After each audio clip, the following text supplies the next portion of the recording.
Ladies, gentlemen, Jean-Michel Glachant speaking, director at the France School of Regulation, and you see the France School around me.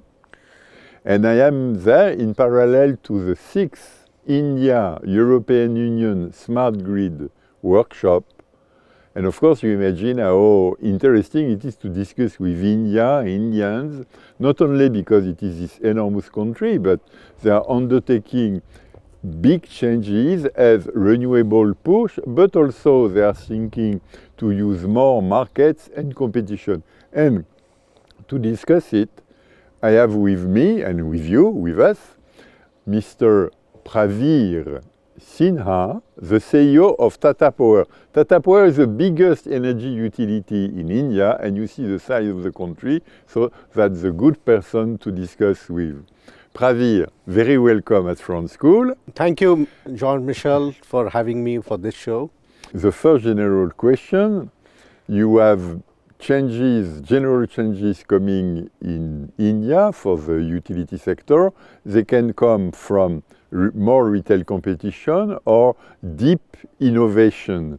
How do you see it for India, and how your company is facing these changes? As you know, Tata Power is a 100-year-old company, traditional company, started with hydropower plants in 1915. And over a period of time has been into various types of generation, thermal generation, Yes. gas power plants, and has also been into renewable. It has also grown in terms of transmission and distribution, Yes. and also in retail marketing of power.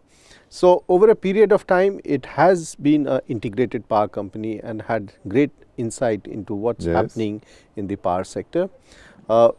What we look at Tata Power today is that there is a huge transformation that is going on world over. Which one? And we feel that within Tata Power and within India, we can play a leadership role in terms of bringing about these changes, whether it is in terms of bringing in technology, the electrical technology, Yes. or the operational technology, integrating with the information technology, Yes. and the communication technology, and thereby giving better quality service to the consumer, but also bringing in the integration of renewable energy, and especially the distributed energy resources. When we talk of renewable, we talk of storage, demand response, and also the challenges that we would face once the electric vehicle comes in.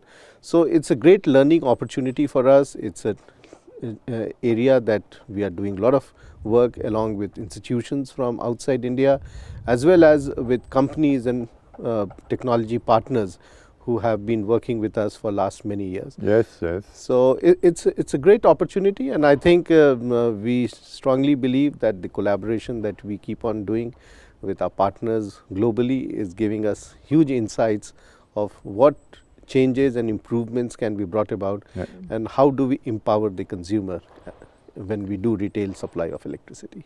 It's fascinating to see that we are really living in the same world. Renewable, new technologies, communication, decentralization. May we take to smaller areas to see it? May we start, for example, by storage? What do you see about storage? What we are looking at storage is one, of course, that it becomes an embedded generation at the load center. So it's a virtual power, it's a power plant at the load center. Yes. But there are a whole lot of improvements that can be done in the grid with the storage coming in. We have seen that how the frequency variation that takes place in the grid, quick ramping up of Yes. renewable generation, and again storage can play a very, very critical role. In the Indian context, the regulatory regime is changing, wherein ancillary services to take care of harmonics, take care of reactive power, volt-war compensation, and all these things can be taken care by the storage solutions that we are implementing in India.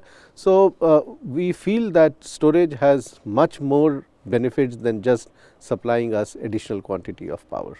I've been told by Europeans that you have something in common with Europeans coming in New Delhi. What is this type of thing coming?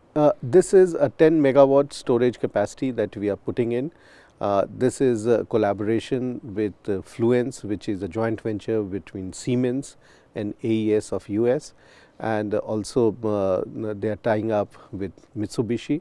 And the whole purpose of this project is that at the grid level, how do we do balancing of load as also meeting the peaking requirement of power locally.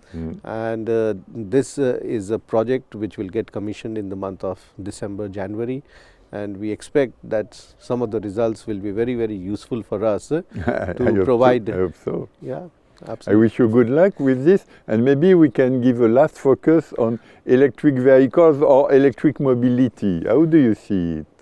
Electric mobility again is a absolutely new thing which is happening. Globally, we have seen electric vehicles are penetrating into the markets. In India also, we are finding that there is a huge potential of electric vehicles. And in the Indian context, what is important is it is not just the four-wheelers that we are talking of.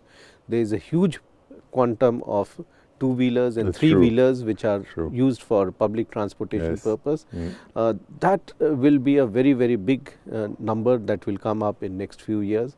And considering that most of the people who use the two-wheelers use it for a very small distance, the range anxiety which is there amongst the consumer would not be so much in terms of the charging facilities. But we as a utility feel that we are responsible to provide them charging facilities wherever they want, whether it is at their home or in their office or in commercial complex. And we are in the process of setting up these facilities in various cities based on the penetration of vehicles that is taking place in those locations. So, great opportunity. Dear Praveer, I would like to congratulate you and your company for such attitude vis-à-vis the progress and the changes, and globally your country, because I am back from India recently, less than 1 month, and I have seen a very, very dynamic country and all the people with open mind looking for opportunities, changes, better things. And one expression you used to use, leapfrogging, is typically adapted to India, because India is literally leapfrogging to be a world leader in the coming years. Congratulations Thank to you very much. Praveer. It's such a pleasure to be here. Mine. Ladies and gentlemen, you see how much India is moving. The old India that you may know still exists in the memory, in the earth and the civilization, but India is literally becoming a leader in this world, and you see a leader with also enterprises, technology and tangible progress.